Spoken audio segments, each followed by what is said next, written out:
Mesdames, Messieurs, bonsoir et bienvenue dans cette édition d'information. Aujourd'hui, nous avons sur le plateau Alassane Intinikar, qui est le porte-parole du Comité national des Igdalan du Niger. Avec lui, nous allons parler de la langue Tagdal, une 11e langue qui a été adoptée tout récemment à l'Assemblée nationale. Avant d'arriver à ce sujet, notez qu'un accord monétaire a été signé entre le président français Emmanuel Macron en visite à Abidjan et son homologue ivoirien Alassane Dramane Ouattara pour mettre fin à la monnaie franc CFA dans l'espace UEMOA en juillet 2020. Cette monnaie post-coloniale sera remplacée par l'ECO, comme l'a annoncé hier le président ivoirien. Comment doit-on percevoir cette annonce? Élément de réponse avec l'analyste économique Soli Abdoulaye. C'est une avancée importante, même s'il reste encore le chemin à parcourir. Les avantages qu'il y a dans cette nouvelle monnaie, le premier, c'est le changement de nom. Vous savez, le franc CFA, quoi qu'on dise, c'est le franc des colonies françaises d'Afrique. Donc, cette connotation, même s'il a changé pour le franc français pour prendre des colonies financières, non pas de colonies, des communautés financières, n'est-ce pas, africaines, il reste et demeure qu'il y a toujours cet aspect, n'est-ce pas, de colonies qui est attaché au franc CFA. Donc le fait qu'on change de nom, c'est déjà quelque chose dans le subconscient des Africains. Et particulièrement les Africains qui utilisent le franc CFA, que ce soit les Africains de l'Afrique centrale ou les Africains de l'Afrique de l'Ouest. Deuxième chose importante, c'est l'arrêt, n'est-ce pas, de détention des réserves des pays de l'UEMOA et de la CEMAC au niveau du Trésor national français et de la Banque française. Ça, c'est très fondamental. L'arrêt de la cession de 50% de nos réserves à ce trésor français, qui nous limite beaucoup par rapport aux investissements que nous devrons faire, par rapport au crédit d'économie que les banques locales peuvent accorder. Troisième élément majeur, c'est le retrait de la France de toutes les instances de décision, n'est-ce pas, au niveau de l'UEMOA. Ça veut dire que la France est un représentant au niveau de la Banque centrale. Elle va se retirer. Donc c'est nous qui allons gouverner, n'est-ce pas, notre politique monétaire. La banque étant au niveau de la commission bancaire, donc de la CEDEAO, la France étant au niveau de la commission du conseil politique monétaire. Donc, ça veut dire qu'aujourd'hui, c'est les pays qui ont en commun l'ECO qui vont élaborer leur politique monétaire. Ce n'est plus la France qui va le faire. Soli Abdoulaye, que vous retrouverez en partie un magazine de cette édition. Une journée culturelle s'est déroulée hier au sein du CSP Goudiel, situé au quartier Sounissi de Niamey. Danse traditionnelle et bien d'autres activités étaient au menu de cette journée. Al-Razak Leyo et Chabigiso pour le reportage. Ils étaient venus nombreux pour cette spéciale journée culturelle organisée par le CSP Goudiel dans l'enceinte de l'école. Commencée tôt le matin de ce samedi 21 décembre, l'activité est accompagnée d'un programme des plus alléchants. Kermesse, présentation des artistes, jeux et autres ateliers avec les enfants, mais aussi des animations, chorégraphies, danse traditionnelle, théâtre et des sketchs. On a fait cette activité à cause des congés. Comme on s'en va à congé, on a profité de faire une activité, une journée culturelle ici à l'école. Parce qu'à la fin de l'année, on n'arrive pas à faire des fêtes de fin d'année. Parce que vu que les élèves font le CFPE2, on n'a pas le temps. Donc on a préféré faire l'activité culturelle aujourd'hui à l'école pour avant d'aller en congé de Noël. Et ce matin, les enfants, ils avaient joué, il y avait des kermesses, on avait des journées d'athlétisme. C'était toute une journée chargée des enfants. Toute la journée, ils étaient là et l'après-midi, vous avez vu le théâtre, les sketchs, les défilés de mode et puis les danses traditionnelles. La satisfaction était au rendez-vous. Je suis très satisfaite. D'autant plus que j'ai les parents qui sont là, j'ai les amis, j'ai tout le monde. Et puis c'est pour la première fois que nous profitons pour faire une porte ouverte pour montrer l'école aux autres venants. Mais aussi du côté des parents, la joie se lisait sur tous les visages. Je trouve la journée culturelle organisée par l'établissement CSP Gaudiel très important. Elle est très importante pour la culture nigérienne parce que presque tous les enfants sont habillés avec les tenues traditionnelles. C'est encourageant et ça leur permet de connaître notre culture. J'appelle aussi les parents d'élèves d'encourager nos tenues traditionnelles, d'habiller nos enfants en tenues traditionnelles. Pour terminer la journée culturelle en beauté, des cadeaux ont été distribués. Une façon pour l'école d'accompagner les élèves pour un bon début des congés de Noël. Alassane Intinikar, bonsoir.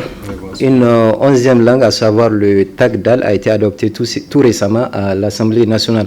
Alors, parlez-nous de cette langue, de sa particularité par rapport aux autres langues qui sont utilisées dans notre pays. Merci de nous avoir honorés. Et la particularité de cette langue, c'est une langue à part entière et que le Tagdal est une langue qui est différente des autres langues du Niger, mais c'est une langue quand même apparentée au Songhai Jarma. Et dans la langue, on trouve quelques mots berbères ou tamashek, si je peux le dire. Et que ici, les Igdalans, ce sont les gens de la paix. Car si vous vous référez aux signes qu'on porte sur nos animaux, c'est un signe que je pense que ça reflète qui sont les Igdalans, car les signes c'est l'illahi. Et les Igdalans, ce sont des éleveurs et ce sont les premiers qui ont amené les cheptels ici au Niger, comme les chameaux, les jans, les chevals et les chèvres. Car dans certains livres de l'histoire, on les traite comme des nomades pasteurs. Et que la communauté Igdalan, ce sont les premiers qui ont amené l'islam en Afrique et ils ont aidé aussi à sa propagation. Et si vous vous référez au livre d'histoire d'Ibn Khaldoun, là où il disait que les Igdalans, ce sont les premiers empereurs de l'empire almoravide. Car le nom connu, c'est Jitol ou Godala, surtout en français c'est Godola. Donc ce sont les gens de la paix et ce sont les premiers politiciens du Niger. Car ils sont venus au Niger vers le XXe siècle et ce sont eux qui ont enseigné, et toutes ces communautés d'ailleurs, Touareg, qui sont venus au Niger et arabes et plusieurs d'autres communautés, ils ont trouvé les Igdalans et ils ont bien cohabité avec les Igdalans et c'est même les Igdalans qui les ont enseigné le Coran. Et donc c'est une communauté de paix car ici les Igdalans au Niger, ils cohabitent bien avec toutes les communautés qui sont avec eux. L'exemple en est que moi, je suis ici de cette communauté et je parle presque la majorité des langues du Niger. Donc chez les Igdalans, vraiment, ce sont des gens qui respectent toutes les communautés du Niger. Ils n'ont aucun problème avec les autres communautés, mais ce sont des gens qui s'obstient à certaines choses comme la politique. Les Igdalans, pour eux, la politique, non, vraiment, ce n'est pas un métier. Ils détestent même la politique. C'est récemment qu'ils ont commencé à s'intéresser même à la politique. Car et pour eux, ils ont leurs troupeaux. Et si vous voyez, il y a même dans certaines zones, ils refusent même les aides là que le gouvernement apporte et les projets. Car pour eux, ils n'ont pas besoin de quelque chose. Et que notre grand problème, c'est que les Igdalans, jusqu'à preuve du contraire, ils refusent d'amener leurs enfants à l'école. Pour eux, amener un enfant à l'école, c'est une soumission. Donc ici, en conclusion, je peux vous dire que les Igdalans, ce sont les gens qui, depuis leur arrivée au Niger, il y a beaucoup de témoins qui peuvent témoigner sur ça, que ce sont des gens de la paix, ce sont des gens qui, et pour eux, les mensonges, c'est un grand péché. Et pour eux aussi, le respect de la personne, le respect de l'humain, c'est leur priorité. Car ici, au Niger, il y a beaucoup même de Nigériens qui ne savent même pas qu'il existe une ethnie ou une langue qui s'appelle Tagdal ou parlée par les Igdalans, alors qu'elle est composée de plusieurs groupes. Si vous prenez dans la région d'Agadez, il y a les Keltafay, qu'on appelle les Abargan, et aussi dans la région d'Agadez, il y a les Kilimdut. Et si vous prenez la région de Tawa, une grande partie, ce sont les Ibarogan et les Kelelokot et les Tarboun.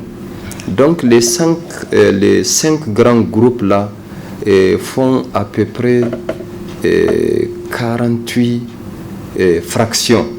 Ça veut dire comme la différence qu'il y a entre les Songhai et les Jarma, ou bien entre les Calais et les Souji.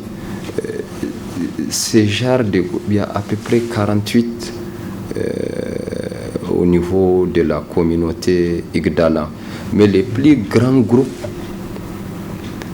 leur majorité, les grands groupes des Igdalans, c'est dans la région d'Agadez et la région de Tawa. Si vous prenez dans la région de Maradi vers le département de Dakoro et à Zander vers Demergou jusqu'à Tanout, si vous prenez aussi dans la région, ils sont éparpillés partout, dans la région de Dosso, à Tchota et dans le département de Falmaï.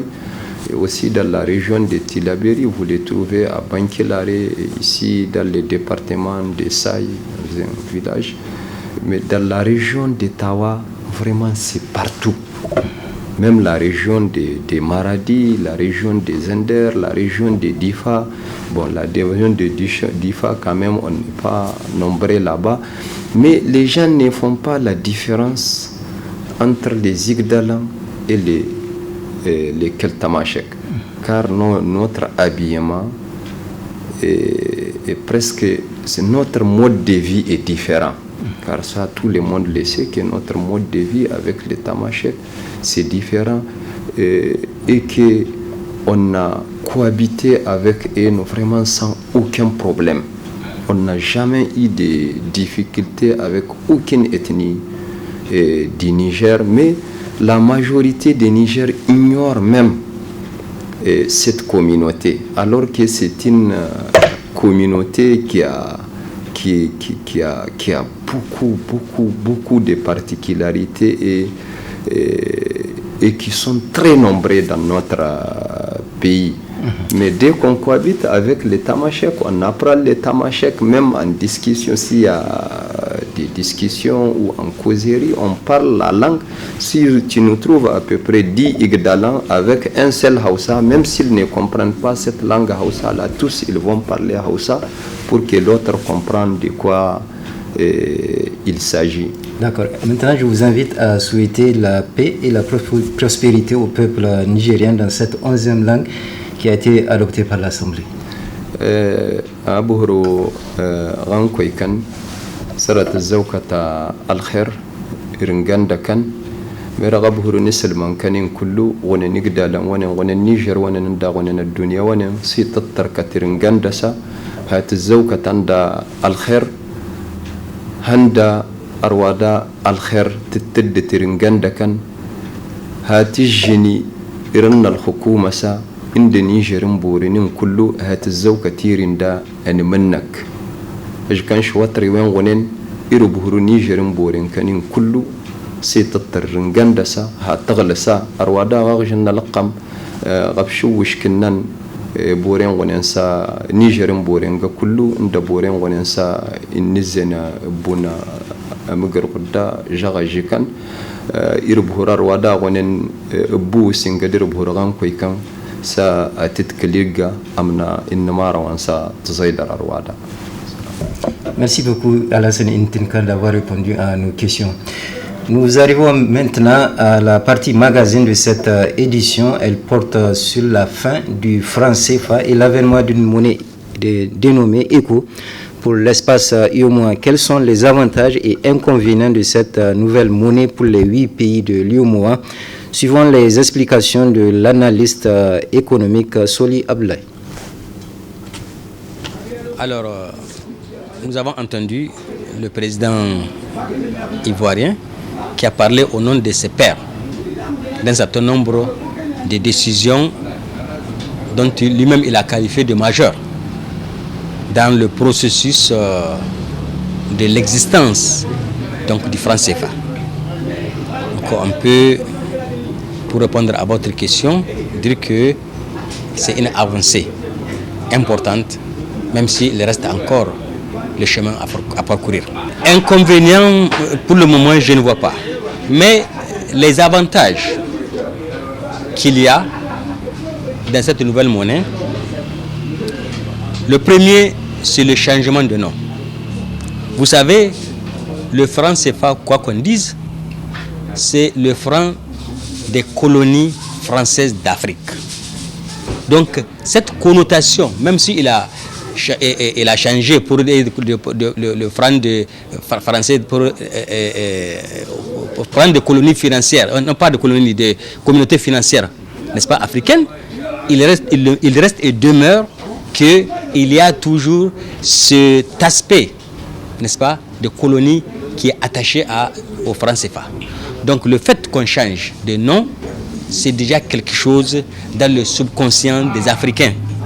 Et particulièrement les Africains qui utilisent le franc CFA, que ce soit les Africains de l'Afrique centrale ou les Africains de l'Afrique de l'Ouest. Deuxième chose importante, c'est l'arrêt, n'est-ce pas, de détention des réserves des pays de l'UEMOA et de la CEMAC au niveau du Trésor national français et de la Banque française. Ça, c'est très fondamental. L'arrêt de la cession de 50% de nos réserves à ce trésor français, qui nous limite beaucoup par rapport aux investissements que nous devrons faire, par rapport au crédit d'économie que les banques locales peuvent accorder. Troisième élément majeur, c'est le retrait de la France de toutes les instances de décision, n'est-ce pas, au niveau de l'UEMOA.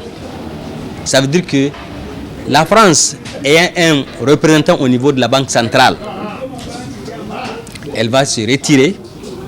Donc c'est nous qui allons gouverner, n'est-ce pas, notre politique monétaire. La banque étant au niveau de la commission bancaire, donc de la CEDEAO, la France étant au niveau de la commission du conseil politique monétaire. Donc ça veut dire qu'aujourd'hui, c'est les pays qui ont en commun l'ECO qui vont élaborer leur politique monétaire. Ce n'est plus la France qui va le faire.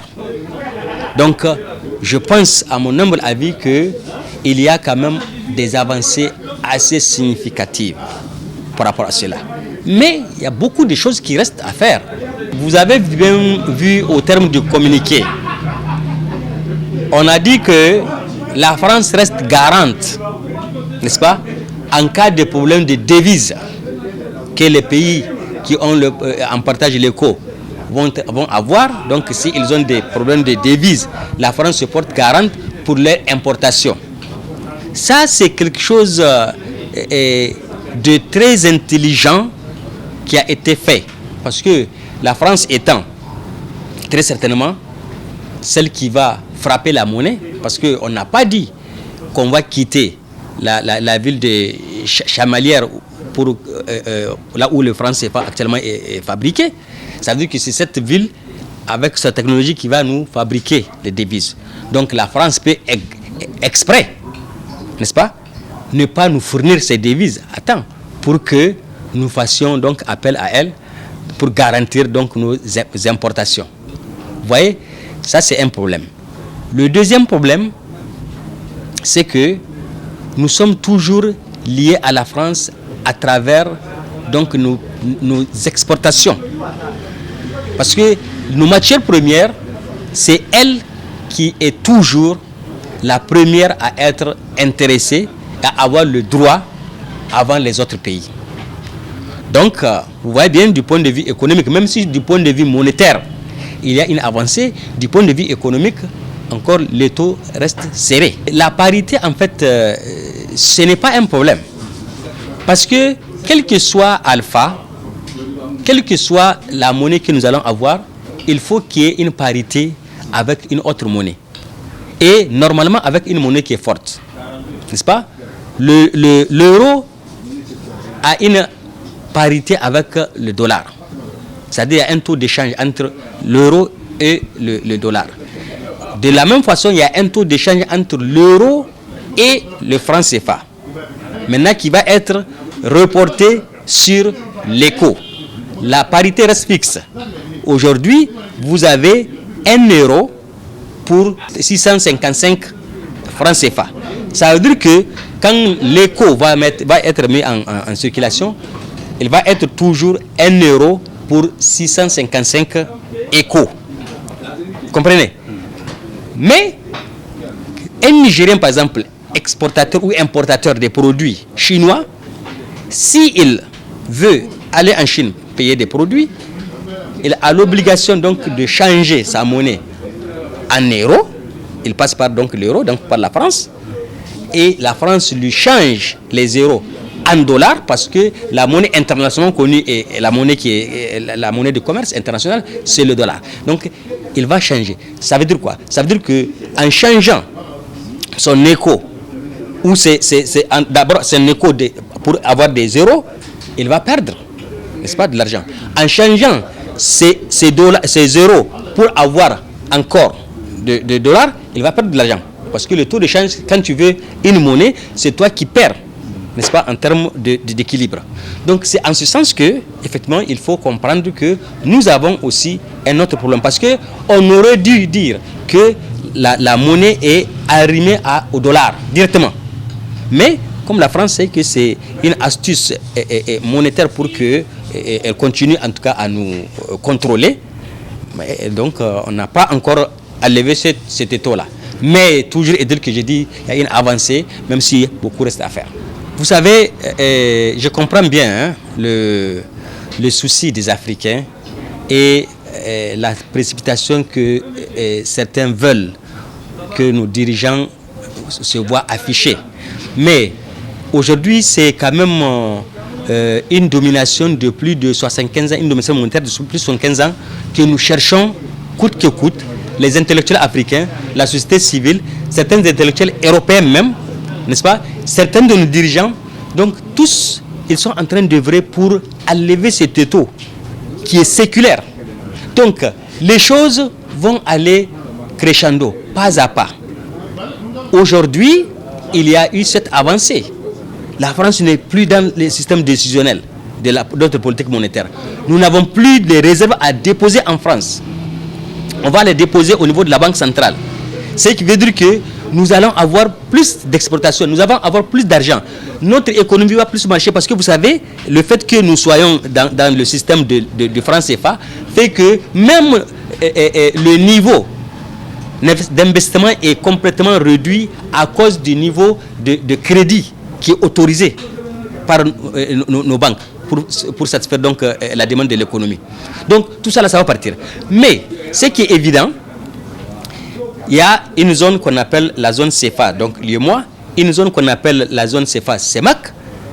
Ici déjà nous partageons cette même monnaie qui est le franc CFA de l'UEMOA. Nous avons des critères de convergence, n'est-ce pas, qui sont à peu près les mêmes et dont les pays en tout cas sont au même niveau, même s'ils ne sont pas tous, mais ils sont un peu au même niveau. Donc par rapport à ces critères de convergence, par rapport à cette monnaie que nous avons ici, les 8 pays de l'UEMOA, on a décidé que c'est les 8 pays de l'UEMOA qui vont d'abord avoir cette monnaie unique à eux, n'est-ce pas? Ensuite, les pays de la CEMAC vont s'organiser davantage pour qu'eux aussi, ils aient une monnaie unique. Ça peut être une autre monnaie, ils peuvent s'arrimer au niveau de l'éco, n'est-ce pas? Pour que en un troisième niveau, qu'il y ait une monnaie de la CEDEAO au moment où maintenant le Nigeria, le Ghana vont nous rejoindre. Là aussi, on va ou laisser la même appellation, changer la parité, ou tout ce que les gens voudront faire, ils vont le faire en ce moment. Mais l'économie, c'est un secteur très très dangereux où il faut aller avec prudence. Il ne faut pas aller d'une manière hâtive. Là, vous allez bouleverser complètement, vous allez déstructurer vos économies et vous allez créer une catastrophe et une récession. C'est pour cela qu'il faut aller vraiment pas à pas et en fonction des paliers. Ça va venir. Parce qu'aujourd'hui, quand vous prenez 30 ans en arrière, personne, ni les intellectuels africains, ni les Africains qui nous dirigent, n'ont pas pensé que hier, le 21 décembre 2019, qu'on va aboutir à ce résultat. C'est un pas, grand pas. Si vous avez remarqué l'image que montrait le président français, vous savez qu'il y a une inquiétude qui se lisait sur son visage.